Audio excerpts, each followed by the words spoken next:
nuestra Biblia en Romanos 7.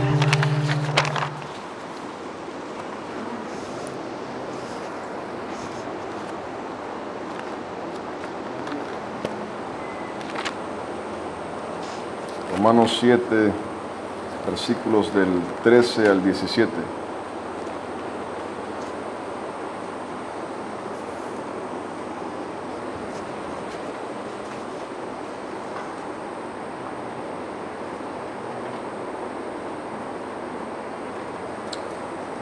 Antes de entrar a la palabra, vamos a orar. Padre, Señor, que seas tú, Dios mío, Señor, revelando tu poder, tu gloria, tu magnificencia, Señor, a toda persona aquí reunida, Padre, que tu palabra, Señor, manifieste ese poder, Padre Santo, que hay en ti, Señor, para transformar, salvar, sanar, Padre Santo, libertar, en el nombre de Cristo Jesús, Señor.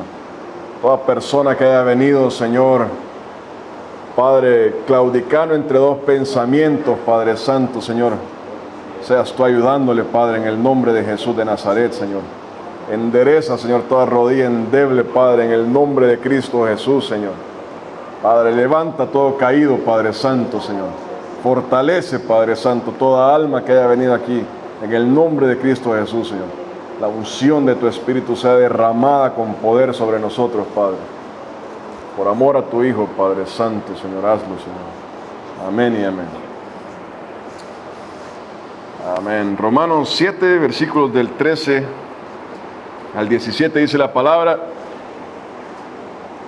luego lo que es bueno vino a ser muerte para mí en ninguna manera, sino que el pecado, para mostrarse pecado, produjo en mí la muerte por medio de lo que es bueno, a fin de que por el mandamiento el pecado llegase a ser sobremanera pecaminoso. Porque sabemos que la ley es espiritual, mas yo soy carnal, vendido al pecado. Porque lo que hago no lo entiendo, pues no hago lo que quiero, sino lo que aborrezco, eso hago. Y si lo que no quiero, esto hago, apruebo que la ley es buena. De manera que ya no soy yo quien hace aquello, sino el pecado que mora en mí. Bueno, hoy vamos a hablar acerca de Cristo nos liberta del poder del pecado. Cristo nos liberta del poder del pecado. Amén.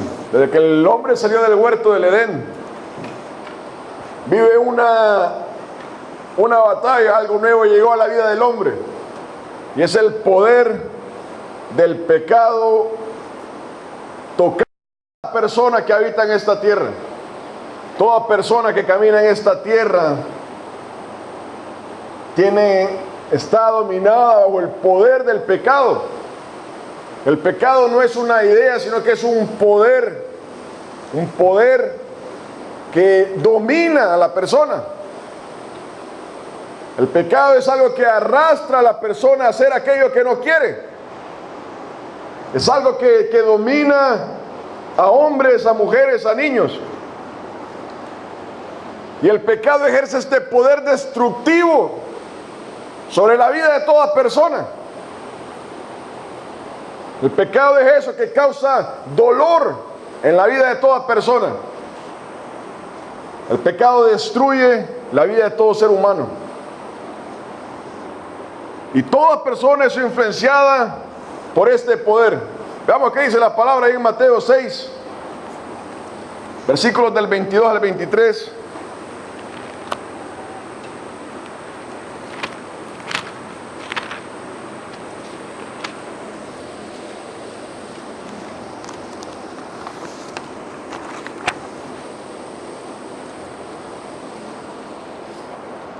Dice la palabra: la lámpara del cuerpo es el ojo. Así que si tu ojo es bueno, todo tu cuerpo estará lleno de luz. Pero si tu ojo es maligno, todo tu cuerpo estará en tinieblas. Así que si la luz que en ti hay es tinieblas, ¿cuántas no serán las mismas tinieblas? Entonces el pecado entra a la vida de la persona a través de lo que ve, de lo que oye, de lo que toca. La persona es influenciada por el poder del pecado. Uno está viendo una película, está oyendo una canción está viendo algo que está ocurriendo y eso afecta la conciencia de la persona. Entonces ahí, hablando de eso, Jesús habla acerca de si lo que vemos es luz, entonces habrá luz en nuestra vida. Si lo que vemos es malo, habrá maldad en nuestra vida. Ese es un tema aparte, pero está hablando cómo el pecado o las cosas que pasan en nuestra vida influencian nuestra conciencia. O sea, nuestra conciencia se ve afectada por todo lo que vemos. Vemos algo hace 10 años y nos acostamos en la noche y estamos pensando en eso. Ya lo oímos, ya entró en nuestra conciencia. Y estamos pensando en aquello. Alguien nos dijo algo malo hace 40 años y todavía está vivo ahí. Esas palabras las podemos sílaba por sílaba. No pasa el tiempo para el pecado. Entonces ahí dice la palabra de que lo que nosotros vemos, oímos, entra en nuestra vida. Esa es como el pecado ejerce su influencia sobre toda persona. Ahí más adelante en Mateo 15, 19.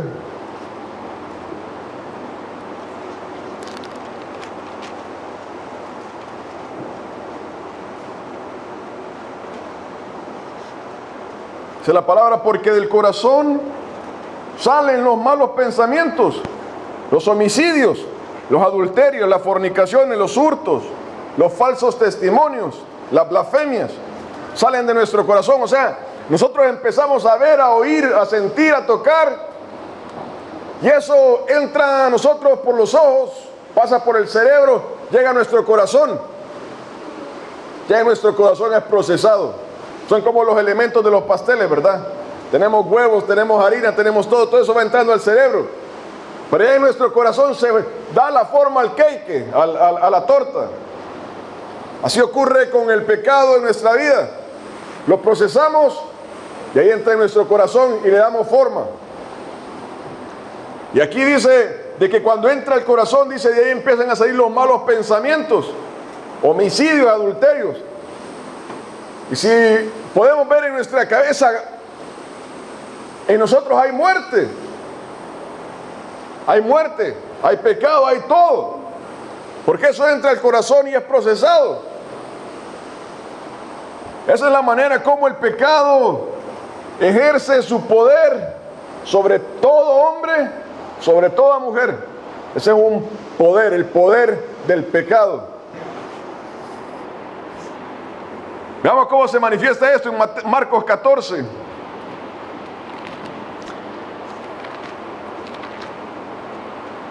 Versículos del 10 al 11.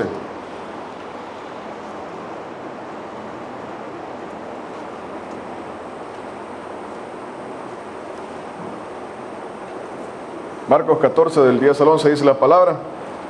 Entonces Judas Iscariote, uno de los 12, fue a los principales sacerdotes para entregárselo a Jesús.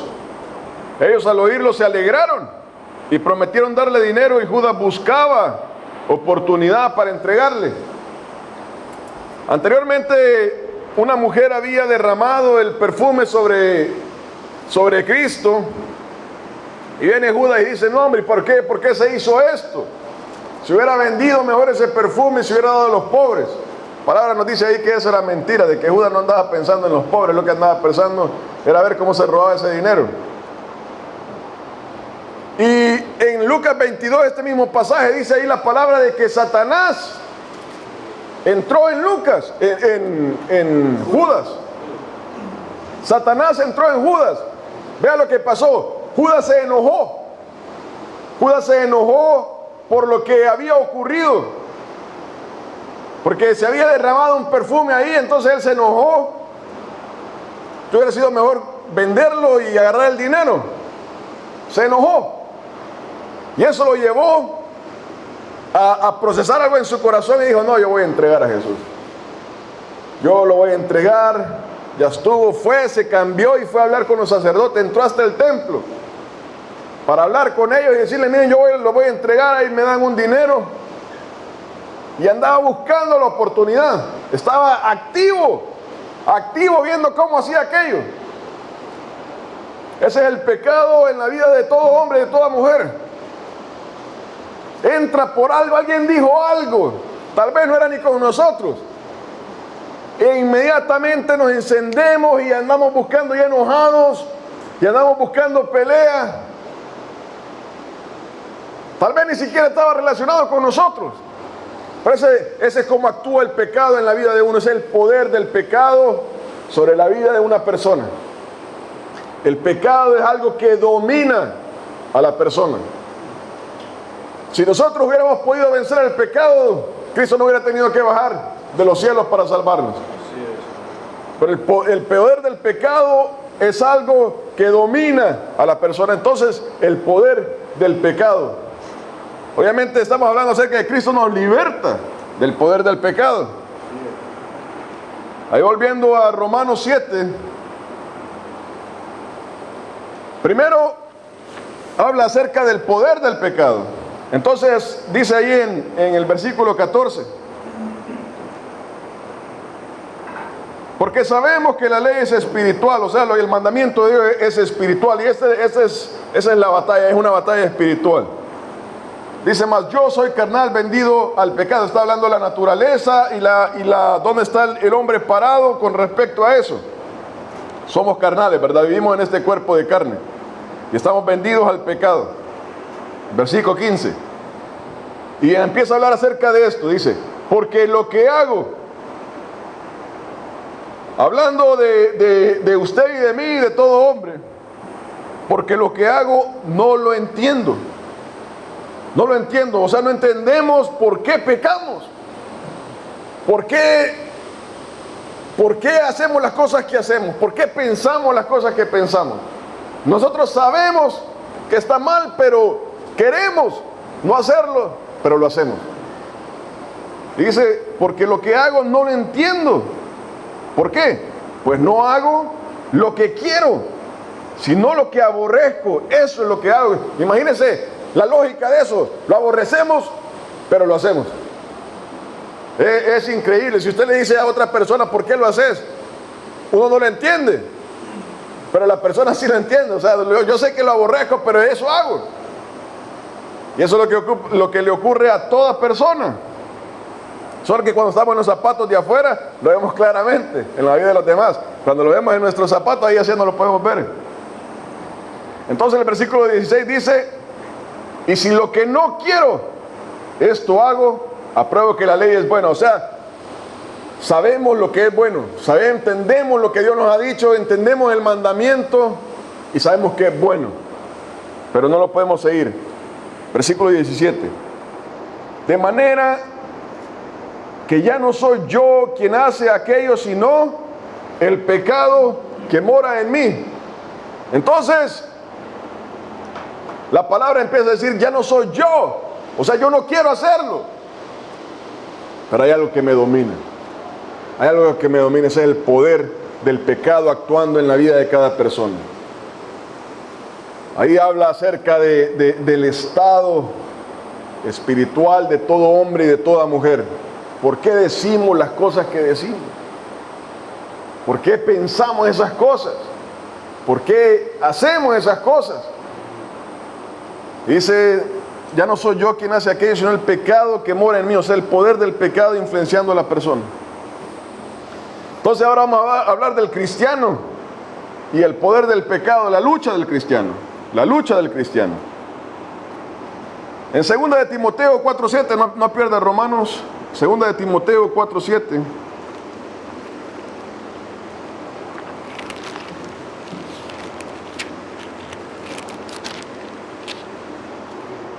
Dice la palabra. Mire, tenga ese ahí y vamos a 1 de Timoteo 5. Tenga ese ahí, 2 de Timoteo 4 y 1 de Timoteo 4:12. Entonces aquí está hablando, son dos cartas a Timoteo. Pablo le está hablando a su hijo espiritual. Le dice ahí en el versículo 12, 1 de Timoteo 5:12, dice: pelea la buena batalla de la fe, pelea la buena batalla de la fe, Y en segunda de Timoteo, primero dije primera de Timoteo 5:12, o perdón, 6:12, 6:12, sorry. Primera de Timoteo 6:12. Pelea la buena batalla de la fe. Y segunda de Timoteo 4:7 dice: he peleado la buena batalla, he acabado la carrera. He peleado la buena batalla, he acabado la carrera. Entonces, primero tenemos el poder del pecado. Ahora tenemos al cristiano contra el poder del pecado, la lucha del cristiano, la lucha del cristiano. Cuando vemos el Antiguo Testamento, en el libro de Josué está hablando acerca de la conquista de la tierra prometida. No vamos a ir al libro de Josué, solo quiero explicar algo espiritual. El libro de Josué habla acerca de la conquista de la tierra prometida. Y antes de iniciar esa conquista, Dios le dice a Josué, Josué le dice: como yo estuve con Moisés, así voy a estar contigo. Esta tierra es de ustedes. Esta tierra es de ustedes. Y le dice algo, le dice: donde tu pie, donde la planta de tu pie ponga ahí, eso es tuyo. Entonces eso llevaba implícito algo, que Josué tenía que llegar ahí. Dios se lo había prometido, se lo había dado, pero dice: ustedes tienen que batallar. Ustedes tienen que ir a conquistar esa tierra, tienen que levantarse, afilar la espada y darle para adelante. Y así se va el pueblo de Israel a conquistar la tierra prometida, y le dice: miren, cuando lleguen a un pueblo no dejen nada, porque eso se va a convertir en cardo y espinos en sus costados. Cuando ustedes dejen un pueblo, están hablando de que van a dejar al enemigo dentro de su territorio. Así que cuando lleguen ustedes no dejen nada, maten todo. Y la palabra decía de que hay un momento en que Israel dijo: no, hasta aquí llegamos. No se había conquistado todo, pero dijeron: hasta aquí llegamos, aquí estamos bien, estamos confortables. Y dice la palabra ahí que quedaba mucha tierra por conquistar. Quedaba mucha tierra por conquistar, pero Israel dijo: no, aquí estamos bien, ya llegamos al punto que yo quiero. Yo le había dicho: no, lleven todo, lleguen a todo, y que no quede nada, para que todo les quede perfecto a ustedes. Pero Israel dijo: no, yo aquí estoy bien, ya llegué, alcancé lo que tenía que alcanzar en la mente de ellos. Yo les digo: si ustedes dejan eso, se va a convertir en cardo y espinos. Y así hicieron, lo dejaron. Aquí Pablo, eso está hablando físicamente acerca de la batalla. Eso refleja, conquistando la tierra prometida, refleja espiritualmente la lucha del creyente en esta vida, conquistando lo que Dios ya nos ha dado, nuestra vida en Cristo Jesús. Y hablando de eso, Pablo, o el Espíritu Santo lleva a Pablo a llamarle a esto la buena batalla de la fe. Está peleando la buena batalla de la fe. Esa es la lucha del cristiano. Hermano, cuando nosotros venimos a Cristo Jesús, lo recibimos. Gloria a Dios, el Señor nos ha dado vida eterna, nos ha trasladado del reino de Satanás al reino de Cristo Jesús. Somos hijos, hijas de Dios, y eso así es. Cristo Jesús mora en nuestra vida, hemos sido sellados por el Espíritu Santo de Dios. Esa es la realidad, ese es un hecho bíblico y usted puede apoyarse en eso. Pero nos damos cuenta de una realidad, que seguimos luchando contra el pecado. Seguimos luchando contra el pecado. ¿Cómo es eso? Cristo conquistó la victoria en la cruz del Calvario, y eso así es. Pero ahora la palabra nos llama a batallar, a pelear esa batalla, a luchar esa batalla. Y esa es la vida del creyente. Esa es la vida del creyente. Nuestra victoria fue alcanzada en la cruz del Calvario, sí. Dios, cuando llegó a Israel, les dijo: esta tierra es suya, ya la entregué. Pero ahora hay que ir a batallar. Ahora, donde ustedes pongan sus pies, eso es de ustedes. Vayan a la batalla, que voy a estar con ustedes. Y eso habla acerca de la vida del creyente, la lucha del creyente en Cristo Jesús. Cómo ahora tenemos que estar batallando. La palabra ahí en Gálatas 5, Uno dice, no, pero realmente Cristo ganó la batalla. Gálatas 5 del 19 al 21. Ahí habla acerca de los frutos, las obras de la carne. Pero ¿cómo es esto si Cristo me salvó, me libró del pecado? Cuando yo llegué a Cristo Jesús. Miren lo que dice la palabra ahí en versículo 19 al 21. Dice, y manifiestas son las obras de la carne, que son adulterio, fornicación, inmundicia, lascivia, idolatría, hechicerías, enemistades, pleitos, celos, iras, contiendas, disensiones, herejías, envidias, homicidios, borracheras, orgías y cosas semejantes a esto. O sea, esto no es solo eso, sino que hay cosas semejantes a estas.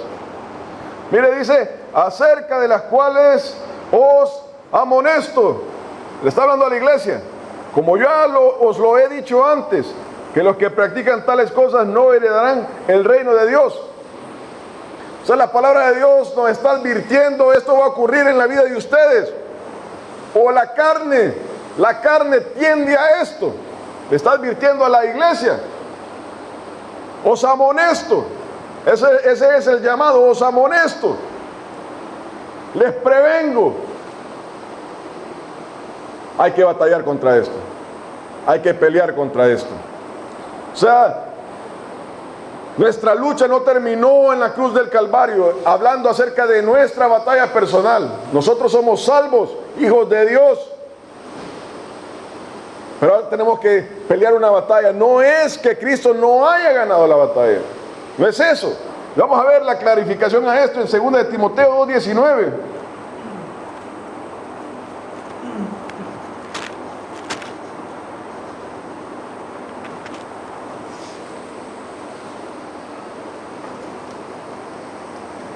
Dice, pero el fundamento de Dios está firme.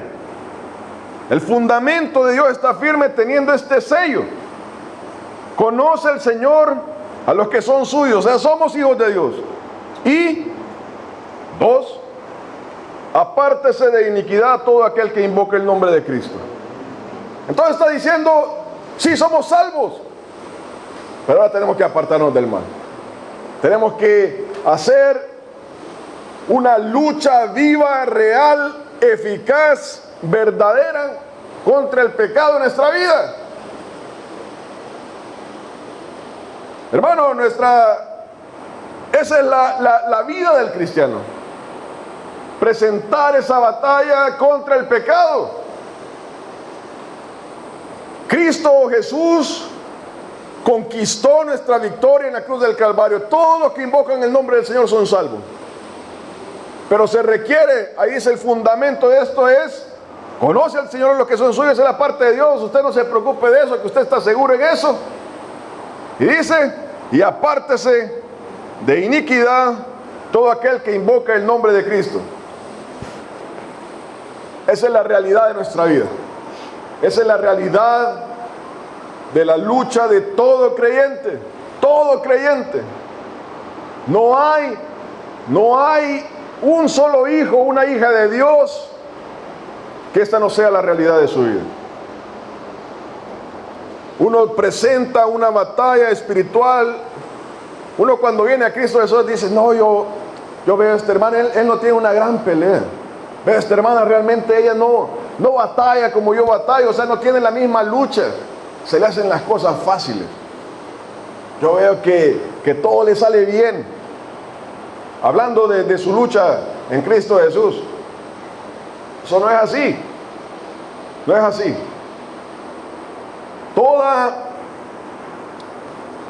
Toda persona, todo hijo de Dios está luchando en Cristo Jesús.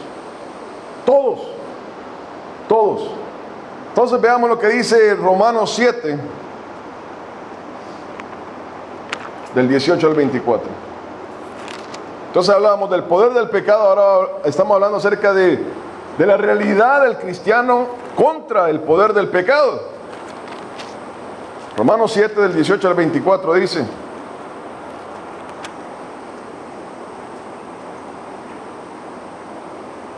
y yo sé que en mí, esto es en mi carne, no mora el bien, Entonces está hablando acerca de un hecho, aquí ya que moramos en la carne, ¿verdad? Porque el querer el bien está en mí, pero no el hacerlo. Porque no hago el bien que quiero, sino el mal que no quiero, eso hago. O sea que sabemos de que nuestra vida sabe y quiere, o tiene la intención de vivir una vida correcta delante del Señor. Y dice en el versículo 20, y si hago lo que no quiero, ya no lo hago yo, sino el pecado que mora en mí. Versículo 21, así que, queriendo yo hacer el bien, hallo esta ley, que el mal está en mí. O sea, esa es nuestra lucha, ¿verdad? Porque según el hombre interior, me deleito en la ley de Dios.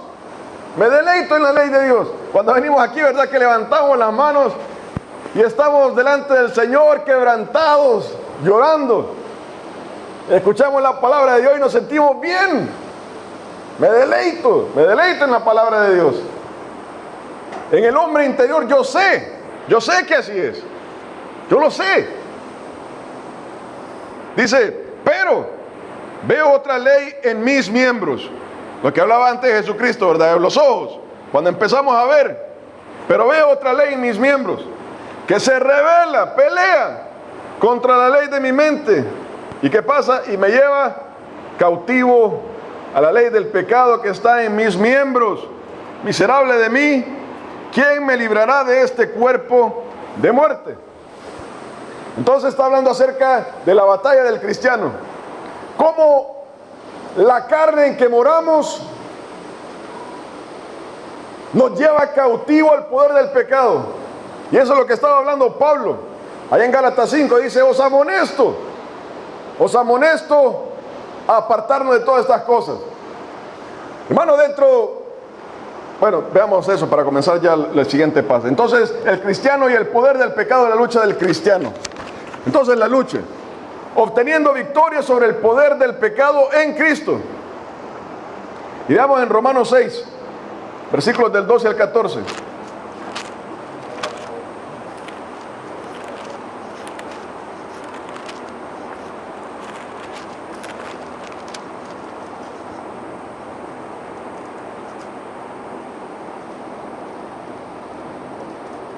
Ok, dice, versículo 12 dice, no reine pues el pecado en vuestro cuerpo mortal, de modo que lo obedezcáis en sus concupiscencias, en sus deseos carnales, ¿verdad? Ni tampoco presentéis vuestros miembros al pecado como instrumentos de iniquidad. Hay una cosa de que nosotros como cristianos, como hijos de Dios, amamos al Señor, nos deleitamos en la ley del Señor, pero vivimos una realidad y es que estamos en este cuerpo de pecado. Dice ahí la palabra, ¿quién nos librará de este cuerpo de pecado? Hay un hecho que pasa en toda persona. Este cuerpo tiende al mal. Cuando usted y yo nos concentramos en las obras de la carne, tiende al mal. Y es por eso de que la palabra nos amonesta a cada cristiano, a cada hijo, a cada hija de Dios a apartarnos. O sea, ¿qué pasa? Que usted y yo, dice ahí...